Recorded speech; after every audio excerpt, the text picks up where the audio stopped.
Crónicas de lo cotidiano. Parte 2. Mi primo me rogó que lo protegiera, y luego huyó mientras la policía me arrestaba. El primer día en prisión es difícil de explicar. No es como lo ves en las películas, es más silencioso, más lento. Te das cuenta de que el tiempo ya no te pertenece. Todo se vuelve rutinario y gris desde el primer minuto. La comida sin sabor, las luces que nunca se apagan del todo, los gritos en los pasillos, las puertas que se cierran tras de ti como si marcaran el final de algo que ni siquiera sabías que habías perdido. Durante meses, nadie vino a verme. Ni mis padres, ni mi hermana, ni ningún supuesto amigo. Nadie. Y cuando digo nadie, me refiero a un vacío absoluto. Pasaban las semanas, los meses, y mi nombre nunca era llamado en la sala de visitas. A veces escuchaba a otros emocionarse por un encuentro breve, una carta, una bolsa con comida o ropa. Yo solo miraba el techo y esperaba. Esperaba sin razón. Hasta que un día, después de poco más de 3 meses encerrado, escuché mi nombre en la lista de visitas. Al principio pensé que era un error, que alguien me había confundido con otro. Pero igual fui. Y ahí estaba ella, Natalia. No la veía desde hacía años. La reconocí de inmediato, pero al mismo tiempo, no. Ambos éramos adultos ya. Adultos jóvenes, sí, pero con el peso de la vida en la mirada. Natalia y yo fuimos amigos desde niños. Estuvimos en el mismo salón en toda la primaria, y aunque en secundaria y preparatoria terminamos en grupos distintos, nunca dejamos de hablarnos. No fuimos los mejores amigos del mundo, pero sí fuimos constantes. Esos que no importaba cuánto tiempo pasara, siempre se alegraban de verse. Al entrar a la universidad perdimos contacto. Ella se fue a estudiar medicina veterinaria, en otra ciudad, y yo me enfoqué en mi carrera. Nunca hubo una pelea, simplemente dejamos de cruzarnos. Me dijo que se enteró de lo que me pasó por conocidos de conocidos, porque por lo que yo supe, mi caso nunca salió en las noticias. No fue algo viral ni escandaloso, solo una historia fea que circuló entre la gente de nuestra edad, de boca en boca. Y, aún así, ella decidió venir. Y no fue solo una vez. Desde esa primera visita, vino al menos una vez al mes. A veces más, pero nunca menos. Me llevaba libros, cosas para leer, pláticas largas sobre lo que ocurría allá afuera, sobre su trabajo, sobre su familia. Me trataba como a un ser humano. Y eso era todo lo que yo necesitaba. Dentro del penal, el ambiente no era fácil. No voy a mentir. Pero tuve suerte. A pesar de estar rodeado de todo tipo de personas, me las arreglé para mantenerme al margen. Solo en un par de ocasiones me tocó estar en el lugar y momento equivocados, y terminé recibiendo algunos golpes. Nada grave. Solo recordatorios de que ahí adentro no bastaba comportarse bien. También era cuestión de suerte. Pero lo físico no fue lo más difícil. Lo que realmente te rompe es el silencio. El aislamiento. La sensación de que afuera todo sigue, mientras tú te vas apagando de a poco. Lo que más me costó fue la ausencia de mi familia. Siempre había sido muy unido a ellos. Las reuniones, las comidas, las pláticas. De un día a otro, todo eso dejó de existir. Y en su lugar, solo quedaba una rutina monótona, una celda, y el recuerdo constante de que me dejaron solo. Natalia fue mi único hilo con el mundo exterior. En su segunda visita, no pude evitarlo, le conté todo. No porque ella me lo pidiera, al contrario, me dejó claro que no era necesario explicarle nada, que, si yo no quería hablar, no pasaba nada. Pero insistí. Sentía que, si iba a seguir viniendo, tenía derecho a saber a quién estaba visitando. Le conté todo, desde cómo me dormí en el asiento trasero esa noche, hasta cómo acepté cargar con una culpa que no era mía. Le dije que no tenía cómo demostrarlo, que ya estaba sentenciado, que nadie me creía, pero que era la verdad. Su reacción fue de asombro total. No por el relato, sino por lo absurda y cruel que era la situación. Cuando terminé de hablar, me agradeció por confiar en ella. Yo, entre todo ese torbellino de emociones, le juré que lo que le había contado era cierto, que no estaba mintiendo. Pero ella me detuvo, sin titubear. Me miró a los ojos y me dijo: «No tienes que jurarme nada. Te creo, te conozco, confío en ti». Y con esas palabras, me devolvió algo que creí perdido, el beneficio de la duda, la confianza, la humanidad. Con el paso del tiempo, aprendí a adaptarme, no a aceptar lo que me había pasado, pero sí a sobrevivir dentro de ese mundo. Mantuve un comportamiento ejemplar, Me involucré en las pocas actividades que podía hacer ahí adentro y, sobre todo, me alejé de los conflictos tanto como pude. No fue fácil, pero entendí que cada día que pasara sin problemas era un día más cerca de recuperar algo de mi vida. Después de poco menos de 3 años, me informaron que había sido aprobado para una reducción de sentencia por buena conducta. Me quitarían 1 año y unos meses, lo que significaba que pronto saldría. Obviamente, no fue una libertad plena. Había condiciones.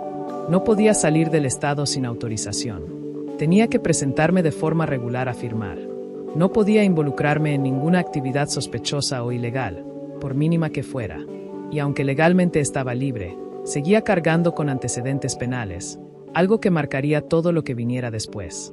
Pero en ese momento, nada de eso importaba tanto como el hecho de ver otra vez el cielo sin rejas, sin muros altos, sin horarios marcados por otros.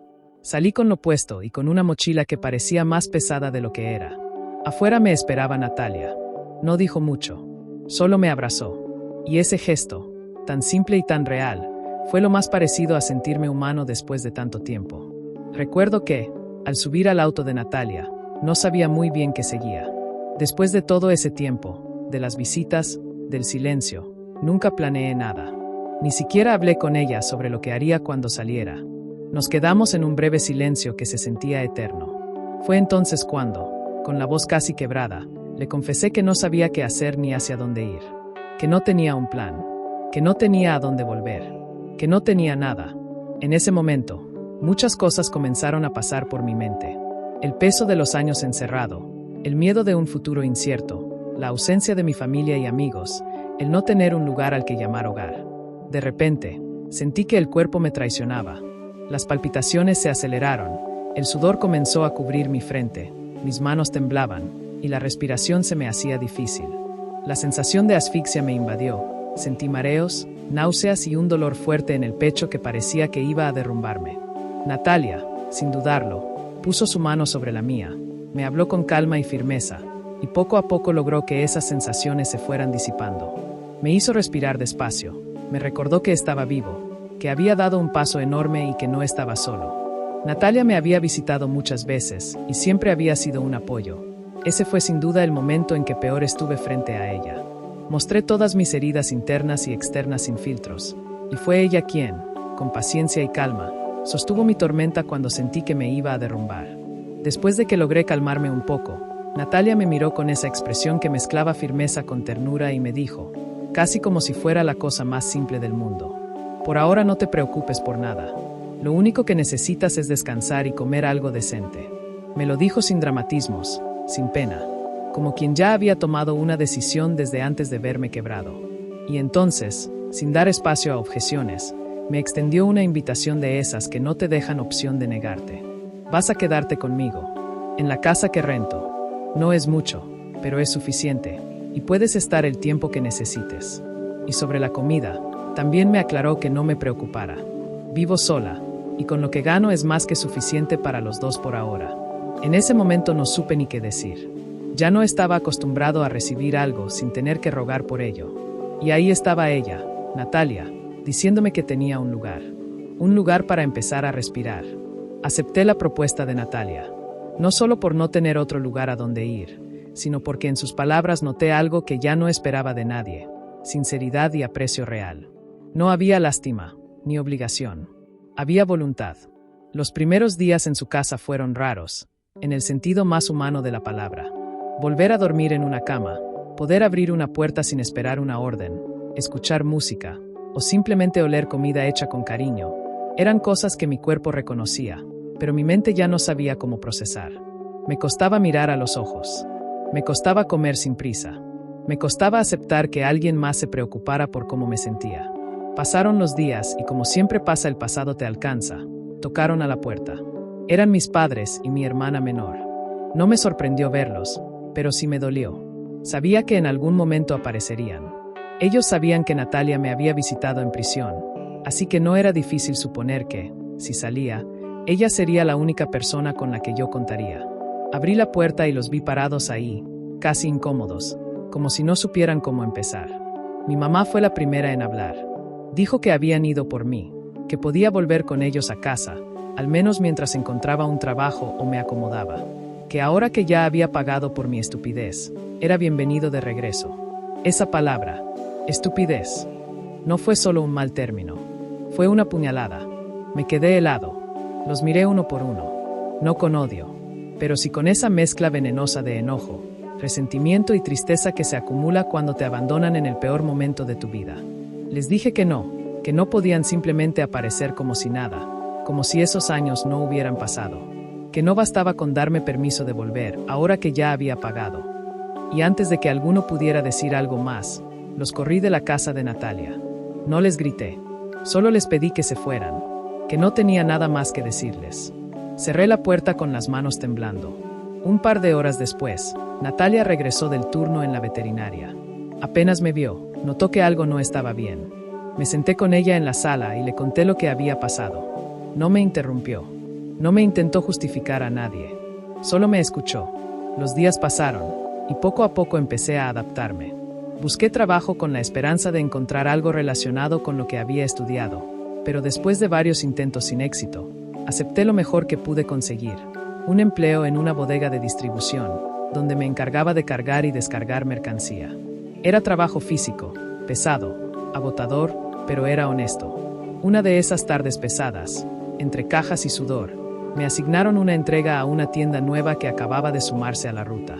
El nombre no me sonaba, pero al llegar y ver el lugar, lo entendí todo. El diseño, los colores, incluso el tipo de ropa. Era de esas tiendas que parecen más una fachada para mostrar estilo que un negocio serio. Bajé la mercancía como siempre, siguiendo el protocolo. Pero al mirar hacia la entrada del local, lo vi. Samuel, mi primo. Bien vestido, cómodo, completamente ajeno a todo lo que había pasado. Supe de inmediato que la tienda era suya. Él no trabajaba ahí, era el dueño. Al terminar de descargar, no pude simplemente irme. Algo dentro de mí necesitaba hablar. Necesitaba, aunque fuera una vez, dejarle claro lo que me había hecho. Me acerqué, y al notar que me había visto, él no se sorprendió. Al contrario, parecía esperarlo. Le dije lo que llevaba años guardando. Le hablé del daño, de cómo me engañó esa noche, de cómo me dejó solo cuando más necesitaba apoyo, de cómo desapareció mientras yo pasaba los peores años de mi vida, pagando por algo que él hizo. Al principio intentó justificarse. Dijo que era joven, que tuvo miedo, que no sabía qué hacer. Pero al ver que nada de eso me hacía cambiar la expresión, cambió de actitud. Adoptó un tono frío, casi burlón. Soltó frases en las que disfrazaba su cinismo con cortesía, como si el tiempo ya lo hubiese curado todo y ahora no quedaba más que seguir adelante. Yo no me quedé callado. Le dije, con la voz controlada pero firme, que lo que había hecho no solo fue cobarde, sino inhumano. Que no solo me usó, sino que luego me dio la espalda como si nunca hubiéramos compartido nada. Que no era solo alguien que se equivocó, sino alguien que no quiso hacerse cargo de su error. Al ver que no podía defenderse con palabras, intentó provocarme. Empezó a decir cosas con tono sarcástico, señalando que seguramente tenía que portarme bien para no volver a prisión, que debía ser frustrante trabajar así mientras otros, como él, prosperaban. Sabía perfectamente que, si reaccionaba mal, podía arruinar mi libertad condicional. Y sí, las ganas de golpearlo estaban ahí. Las tenía desde que lo vi. Pero respiré hondo, le di una última mirada, y me fui. Sin responder a la provocación, sin caer en su juego. Lo único que logré pensar mientras me alejaba fue que, aunque él había ganado tiempo, comodidad y reputación, yo, al menos, había ganado algo más valioso, la tranquilidad de no ser como él. Después de aquel encuentro con Samuel, hice lo posible por no volver a pisar su tienda. Por suerte, tenía una buena relación con mi jefe, y le expliqué de forma sencilla que prefería evitar ese lugar por razones personales. No hizo muchas preguntas. Solo asintió y reasignó la ruta sin más. Le agradecí en silencio esa comprensión que pocos tienen. El trabajo seguía siendo duro, pero comencé a tomar turnos extra. No era solo por dinero, sino por una necesidad interna de independencia. A pesar de que ya ayudaba con los gastos en la casa, algo dentro de mí sentía que estaba ocupando un espacio que no me correspondía. Natalia jamás me hizo sentir incómodo, nunca me reclamó nada, pero yo sabía que vivir con ella podía limitar su vida. Después de todo, una parte de mí pensaba que, si quería hacer su camino con alguien, yo era un obstáculo constante. Así que me esforcé. Meses de trabajo pesado, de llegar con el cuerpo molido, pero con la meta clara, juntar lo suficiente para poder rentar un lugar propio. No algo grande, ni bonito, solo mío. Cuando por fin lo logré, una noche, mientras cenábamos en silencio en la pequeña cocina de su casa, le conté. Le dije que solo necesitaba encontrar un lugar, algo sencillo, y que en cuanto lo tuviera, me iría. Que no quería seguir estorbando. Que le agradecía más de lo que las palabras podían expresar, por abrirme las puertas cuando no lo hizo nadie, por sostenerme sin pedir nada a cambio. Natalia, sin dejar de mirar su plato, respiró profundo y me dijo que no era necesario que me fuera, que después de todo ese tiempo, ya se había acostumbrado a tener compañía, que no le molestaba, y que, si lo decía por frenar su vida, por ser un obstáculo para que encontrara una pareja o formara algo propio, no me preocupara. Eso no estaba en sus planes por ahora. Me recordó lo que ya sabía, que desde hace tiempo ella estaba ahorrando para abrir su propio consultorio veterinario, que eso era lo que realmente la motivaba, y que, mientras ese objetivo siguiera en pie, no había lugar para más distracciones. Sus palabras me aliviaron, pero también me hicieron pensar, porque, aunque todo sonaba lógico, no podía evitar preguntarme si estaba ocupando un lugar que algún día querría llenar con alguien más. Reconocí que, aunque al principio tenía dudas, yo también me sentía bien compartiendo el hogar con alguien. Poder llegar a un lugar que no estuviera lleno de hostilidad o soledad era algo que no había sentido en años. Estaba a gusto, había paz, y, en muchos sentidos, ya era más un hogar que cualquier otro lugar que hubiera tenido antes. Le dije a Natalia que aceptaba quedarme un poco más, pero también fui claro. Si en algún momento notaba que mi presencia le provocaba algún problema, o que se convertía en un obstáculo para lo que fuera que quisiera hacer con su vida, yo mismo me iría sin que tuviera que decírmelo 2 veces. Lo último que quería era volver a ser una carga para alguien que solo había tenido gestos nobles conmigo. Pasaron los días. Yo seguía trabajando, ayudando en la casa y manteniendo las cosas lo más ordenadas posible. Pero no dejaba de pensar en cómo hacerle saber a Natalia lo agradecido que estaba. No solo con palabras, algo que fuera real, tangible, algo que pudiera compensar, al menos un poco, todo lo que había hecho por mí. Una noche, mientras cenábamos, Natalia me contaba cómo le había ido en el trabajo. Me habló, como siempre, con entusiasmo, pero también con cierta frustración. Me explicó que uno de los principales problemas en la veterinaria donde trabajaba era la organización. Siempre había complicaciones para agendar citas, llevar el control de los pacientes, manejar los historiales médicos, las fichas, el papeleo, todo era un caos constante. Y ahí, sin pensarlo demasiado, se me prendió una idea. Tenía algo que podía ofrecerle. Con la idea clara en la cabeza, decidí hacer algo que no había hecho desde antes de la cárcel: apostar por mí mismo y por lo que sabía hacer. Con el dinero que había ahorrado, compré una computadora sencilla pero suficiente para trabajar. No fue fácil decidirme a gastar ese dinero, pero tenía claro que no se trataba de un gasto, sino de una forma de agradecerle a Natalia todo lo que había hecho por mí, de una forma real, útil, significativa. Usando todo lo que recordaba de la carrera, comencé a desarrollar un software personalizado, enlazado a una pequeña página web. Nada comercial, nada que estuviera a la vista del público aún, pero sí una base sólida que, con el tiempo, podría convertirse en el corazón administrativo de su futuro consultorio. El sistema llevaba control de citas, una agenda editable, fichas e historial médico de cada paciente, inventario de medicamentos y productos, e incluso permitía configurar recordatorios automáticos para revisiones o vacunación. Poco a poco lo fui afinando, dedicándole horas cada noche después del trabajo. Durante esos meses, le hacía pequeñas preguntas a Natalia, sin que sospechara mucho. A veces era algo como: ¿cuántos pacientes ves en promedio? ¿O qué formatos usas para anotar el historial? Ella, sin pensarlo, me daba detalles que me ayudaban a ajustar el programa a sus necesidades reales.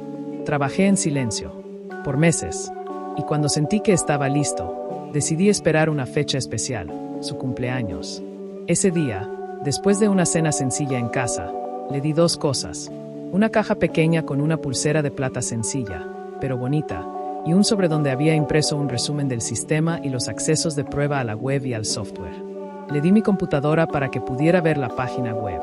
Natalia lo leyó en silencio, y mientras la observaba, vi cómo su expresión cambiaba. Primero sorpresa, luego incredulidad, y después, una mezcla entre emoción, nostalgia y miedo. Me dijo que no sabía qué decir, que el regalo era hermoso, que se notaba cuánto había trabajado en ello, y finalmente, admitió algo que yo ya sospechaba pero que ella nunca había dicho en voz alta. Le daba miedo abrir su propio consultorio. Tenía el dinero, sí, tenía la experiencia, también, pero lo que no tenía era la certeza. Y este regalo, me dijo, era justo eso, una señal de que quizás sí estaba lista. Con el paso de los meses, mis padres volvieron a intentar contactarme. Hubo mensajes, llamadas, incluso una carta que dejaron en el buzón. No respondía nada. Sentía que ya no había mucho que decir.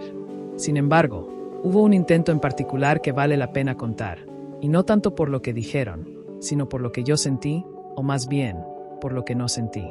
Llegaron una tarde cualquiera a casa de Natalia. Esta vez venían solos, sin mi hermana. Golpearon la puerta, y por alguna razón que ni yo mismo entendí, decidí abrirles. No hubo enojo, ni ansiedad, ni siquiera sorpresa. No sentí nada. No eran mis padres. No como antes. Eran dos personas conocidas que, en algún momento de mi vida, ocuparon un lugar central, pero ya no. Los recibí como se recibe a un vecino que no ves hace años. Con educación, con distancia. Ellos, en cambio, entraron como si nada. Se sentaron, observaron la casa y soltaron un par de comentarios pasivo-agresivos, como si aún estuvieran en posición de juzgar. Que cómo había cambiado todo, que qué bueno que al menos estaba tratando de hacer las cosas bien. Y después de algunas frases envueltas en falsa condescendencia, soltaron lo que supuestamente habían venido a decir, que estaban dispuestos a perdonarme, que entendían lo que había pasado y que, si yo aceptaba mi parte de culpa, ellos también podían dejar el pasado atrás y volver a ser familia. Me costó no reírme, no por burla, sino por cansancio. Respiré hondo y les respondí, tranquilo, pero sin suavizar nada, que no necesitaba su perdón, que lo único que había querido, cuando todo pasó, era una oportunidad de contar mi versión. Una sola, y ni siquiera eso me dieron, que me miraron como un culpable desde el principio, que no solo no me defendieron, sino que me abandonaron cuando más los necesitaba. Les hablé, por primera vez, del frío de las celdas, del dolor de estar enfermo, sudando en una litera de concreto, de los días enteros en los que nadie me preguntó cómo estaba. Y cuando mencioné que nunca me dejaron hablar o explicar mi versión de los hechos, mi madre me interrumpió con un seco. No queríamos escucharte mentir. Mi padre se paró. Me miró con una frialdad que no conocía. Y con voz firme, sin levantarla, pero con veneno en cada palabra, me soltó directo a los ojos. Eres un delincuente. Y nunca vas a dejar de serlo. Lo dijo con la intención de herir. Y lo logró. Les pedí que se fueran. Pero no quisieron. Mi madre decía que no iba a irse hasta que dijéramos las cosas como eran. Yo traté de mantener la calma, pero todo fue escalando. Gritos, reproches, acusaciones. En medio de mis reclamos, de decirles que me dejaron solo, mi madre me abofeteó. Sin pensarlo, sin contenerse. Yo me quedé helado. Ni siquiera levanté la mano. Fue en ese momento que la policía tocó la puerta. Natalia, que había escuchado la discusión desde fuera, ya había llamado a emergencias cuando todo comenzó a salirse de control. Sabía que algo así podía pasar. Y se adelantó. Con la intervención de los oficiales, mis padres finalmente se fueron. No sin antes dejar claro, con cada gesto, que no entendían nada. Que no se arrepentían de nada. Cuando cerré la puerta detrás de ellos, no lloré. Tampoco temblé. Solo respiré profundo y volví al sillón, con la sensación extraña de que por fin dije lo que tenía por decir. Pasaron unos 4 meses más. Tal como lo había planeado desde hacía tiempo, Natalia por fin abrió su consultorio veterinario. Lo hizo con calma, paso a paso, sin prisa, pero sin detenerse. Yo estuve con ella desde el primer día, ayudando en lo que podía. Y, a decir verdad, ver cómo crecía algo que ella había soñado durante tanto tiempo fue una de las cosas más gratificantes que me han pasado. Todo iba muy bien. Los clientes llegaban poco a poco, y el boca en boca hizo su trabajo.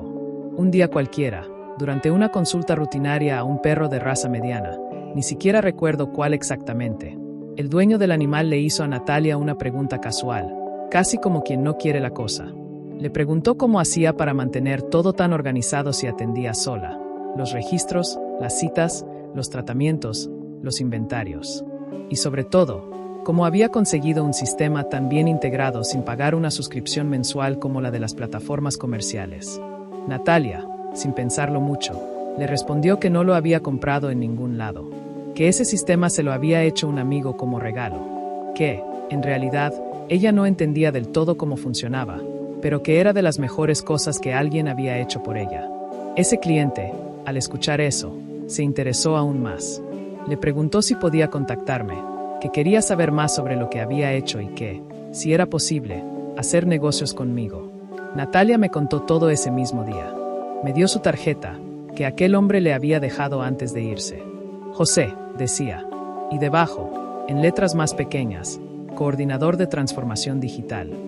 Yo no sabía en ese momento que ese regalo, el software para Natalia, iba a cambiar mi vida para siempre. José Luis me explicó que estaban buscando modernizar el sistema interno de gestión para toda la red de hospitales privados en la que trabajaba. Querían algo más automatizado, más ágil, más intuitivo y menos atado a licencias extranjeras. Me pidió una propuesta. La hice. Le mostré lo que había hecho con el consultorio de Natalia y sin darme cuenta, estaba dentro. Acepté el trabajo como freelance al principio, pero pronto me vi obligado a armar un pequeño equipo de programadores y diseñadores. El proyecto creció, y con lo que gané, armé mi propia empresa. Una pequeña, sí, pero mía. Una que nació como agradecimiento. Y aunque no me gusta romantizar las cosas, no puedo evitar pensar que todo empezó la noche que decidí usar lo poco que tenía para hacer algo bueno por alguien que creyó en mí, cuando yo ya ni siquiera creía en mí mismo.